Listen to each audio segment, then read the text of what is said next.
Welcome back to Kim's Creations. I have mixed up 4 ounces of resin, and I have put a couple drops of light green, 1 drop of light green, 2 drops of peacock. Which one is it? Where is it? So I used light green and peacock blue in here and just created a very, very light color to the resin. And I'm going to do another kind of sea scene. I used my shells in other ones, and I think I like that when I used a resin that wasn't tinted very much, I felt like the shells stood out more. But this time what I'm gonna do is I'm gonna use one of my druzy crystal inserts that I made, and I'm gonna use the smallest one, hopefully get that in the middle, and then put a few of these, shells kind of in and around the side. So this will kind of be like a little island maybe. That's the plan. We'll see. I'm not going to fill it all the way up. I don't know what I'm going to do. I'm just going to wing it for now. But I have to use all the little itty bitty shells, not my larger ones. So I've got them all right here, ready to roll. And I'm trying to pop as many of these bubbles as possible. All right. Whoa! I almost dropped my cup. Ooh, that would not have been good. All right. So I'm going to try and pour this gently. Okay, more gentle than that. I'm just going to pour a little bit in. And I'm also going to drop. First, I'm going to spray it with some alcohol because that'll help pop the bubbles that are going to get in the nooks and crannies. Then I'm going to drop it into my resin and hopefully get all those bubbles to pop. I don't know if you saw that, but they've pretty much gone out. There's one that's right there. Whoop. Did it pop already? It did. Well, isn't that freaking awesome? Well, okay then. That went a lot quicker than I thought. Okay, I don't see any bubbles in there, and now I'm going to just flip it over.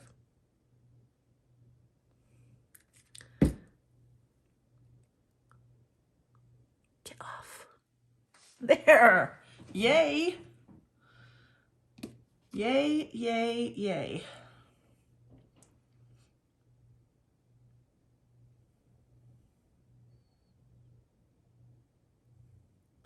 I'm going to pour the rest of this resin in and around. My little druzy insert is going to start floating, which is totally fine. Okay, so normally this mold takes just under 5 ounces of resin if there wasn't anything in it, so 4.5 ounces. I only mixed up 4 ounces of resin, and that might have been too much, but it's done now. Okay, it looks like my resin is tipping this way a little bit, so I'm just going to prop that up, have the resin go that way, and I'm gonna put them right close because we already know they will float to the side.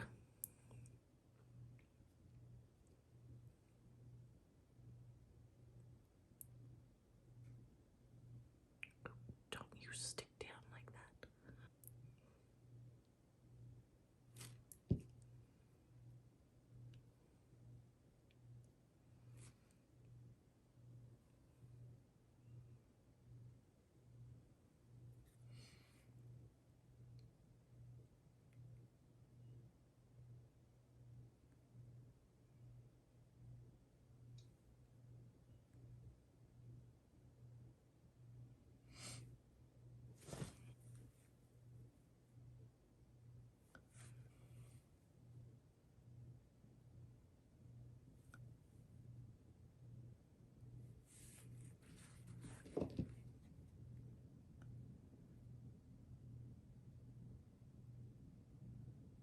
think we're good.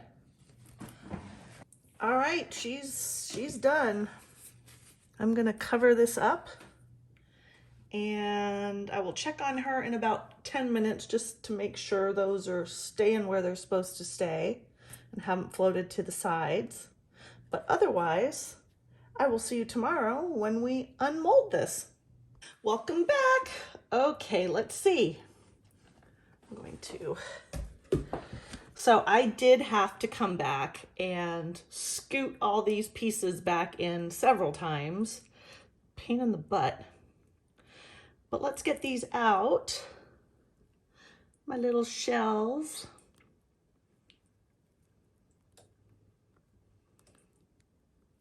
Oh, this one's kind of trapped in there a bit.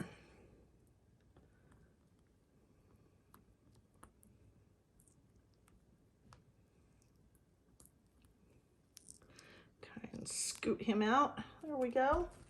And I just have some nippers here that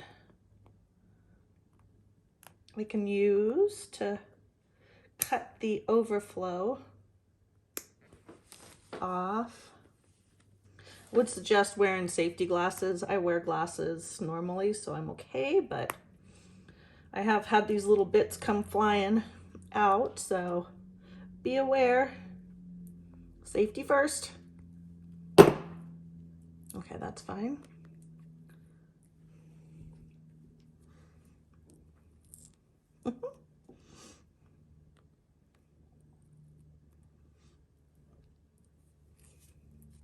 They're looking good.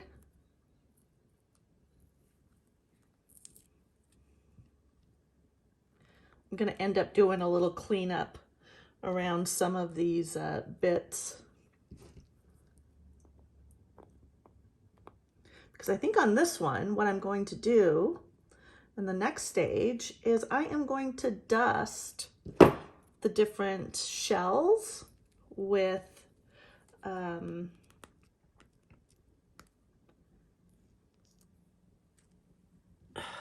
mica powder that is, I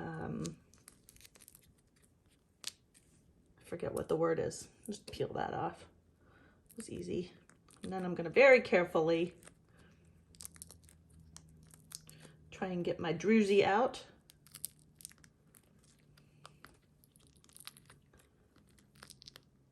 Ah, that one stayed in there. Don't know how I'm going to get that little piece out that's over there. I'll have to dig them out.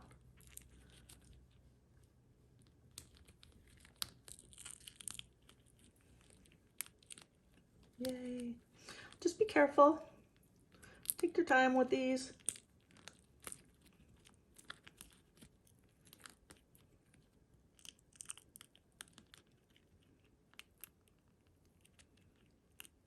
I guess one good thing about having the red, well, ooh, I got it out. I thought for sure that one was going to break off, is that you can see where some of the silicone rubber was left behind.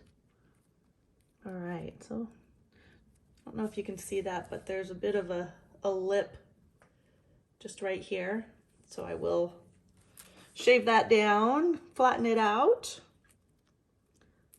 Wow, that little piece is way in there. How the heck am I going to get that out? In the meantime, let's get it out of here.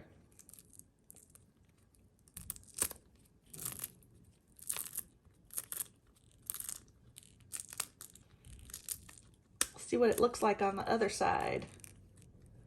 Dun, dun, dun. Oh, that's pretty cool. Yay, it does kind of look like a little island in there. All right, stay tuned for the next part. I'm gonna dust the inside of the shells and we'll be right back. Okay, I managed to dig out all the excess silicone that was stuck in there. A good thing to use is a safety pin to dig it out. Makes that pretty easy and it gives you something to hold on to versus just a needle. And if I needed to cut anything, I used cuticle cutters and I also did use a scalpel as well. But pretty easy to do, just, you know, be careful. So here we have this. And as I stated, I'm going to turn it over and I'm going to put some interference colors into my shells. I'm going to use asparagus. These are all from this little piggy, TLP. I'm going to use asparagus in this center part, kind of create my little island of seaweed. And then I'm going to use these interference colors in on my shells just at random. So I've got Twinkle, I've got Macaw, and I have Pinot Gris. So that's what I'm using. And I'll put you on fast forward and you can watch me stick it in the center.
Well, here we are. It is done. And you can see the interference colors in there, but not very well with the green ones. And I think it's the green gold and the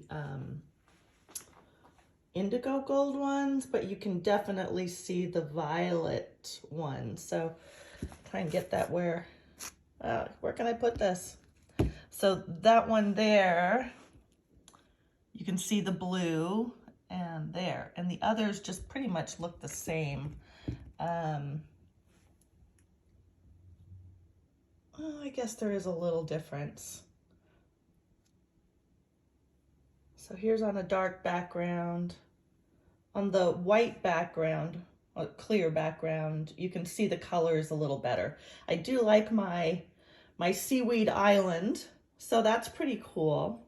I think what I would do next time, and I don't know, I was thinking I should have just left this in the mold, peeled out the inserts, dusted, and then put a top coat on.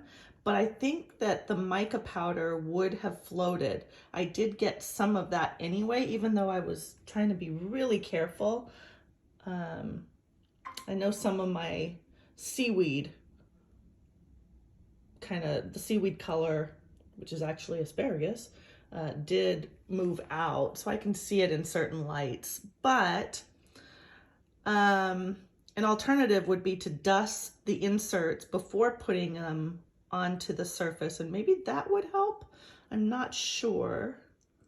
I don't know. All different ways of doing it, I guess. But I like it. I like it a lot. So this is gonna get added to my collection now.